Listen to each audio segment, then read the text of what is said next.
이사 날짜 잡을 때 어르신들이 꼭 물으시는 말 있죠. 그날 손 없는 날이냐? 지금도 이사, 결혼, 개업 날짜까지 손 없는 날에 맞추는 분들이 정말 많습니다. 눈에 보이지 않는 악귀가 날짜마다 동서남북을 돌아다니며 사람의 일을 방해한다고 믿었습니다. 그 귀신의 이름이 바로 손. 특정한 모습을 가진 요괴는 아니나 사람들 틈에 숨어들어 병을 부르고 재물을 잃게 만들고 집안에 불화를 일으키는 존재, 손의 이야기를 시작합니다. 조선 중엽, 어느 마을에 김서방이라 불리는 사람이 살고 있었습니다. 그는 고집이라면 누구도 말릴 수 없는 사람이었죠. 마을 어른들이 그날은 손이 있는 날이니 이사는 다음으로 미루게나. 고 간곡히 말렸지만 그는 코웃음을 쳤습니다. 귀신, 악귀, 다 늙은이들의 미신일 뿐입니다. 제 일은 제가 알아서 합니다. 결국 그는 고집을 꺾지 않고 손이 남쪽 방향에 머물던 그날 이삿짐을 싣고 길을 나섰습니다. 하지만 그 선택은 평생 잊지 못할 악몽의 시작이었습니다. 이사 첫날부터 집안은 쑥대밭이 되었습니다. 옮기던 가구는 이유 없이 쓰러져 박살이 났고 함께 짐을 나르던 가족들은 발을 헛디디거나 날카로운 모서리에 찔려 피를 흘렸습니다. 왠지 모를 서늘한 기운이 집안을 감쌌지만 김서방은 그저 우연이라며 고집을 피웠습니다.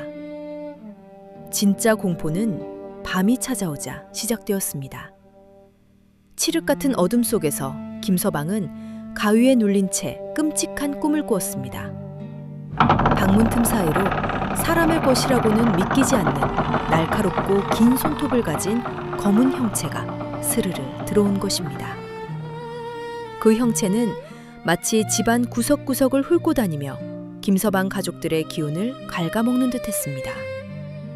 벽을 긁는 소리에 잠에서 깬 김서방의 등 뒤로 식은땀이 비처럼 흘러내렸습니다.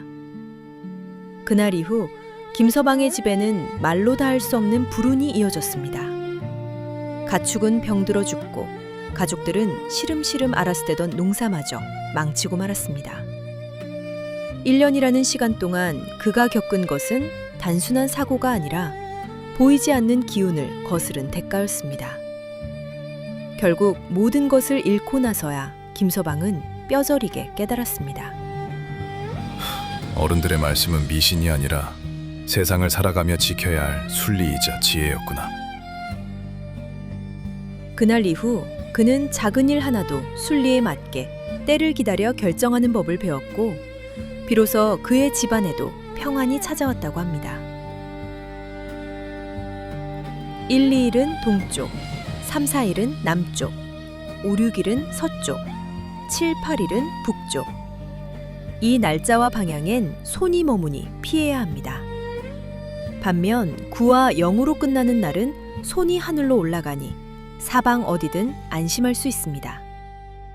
특히 음력 2월 9일은 무방수날이라 하여 어떤 일을 해도 탈이 없다고 해서 귀한 날로 여겼습니다. 장을 담그거나 이장을 할 때 이날을 골랐던 건 단순히 미신을 믿어서가 아니라 가장 좋은 때를 기다려 일을 그르치지 않으려는 조상들의 지혜였던 겁니다. 손 없는 날을 가장 중요하게 여겼던 또 다른 현장이 있는데 바로 조상님을 모시는 산소입니다. 우리 조상들은 한식이나 청명 같은 절기를 손 없는 날로 간주했습니다. 이 시기는 만물이 생동하는 때이자 귀신조차 꼼짝하지 않는 무해의 날이라 믿었거든요. 산소에 잔디를 다시 입히는 개사초를 하거나 비석을 세우고 혹여 이장을 해야 할 때도 반드시 이 손 없는 날을 골랐습니다. 강원도 강릉이나 경기도 광명 같은 곳에서는 이런 날을 공마일이라 불렀는데 이는 귀신이 활동하지 않아 평소 꺼리던 일을 해도 탈이 없는 날이라는 뜻입니다. 왜 하필 산소를 돌볼 때 이토록 날짜를 따졌을까요? 조상님을 뵙는 자리는 집안의 근본입니다.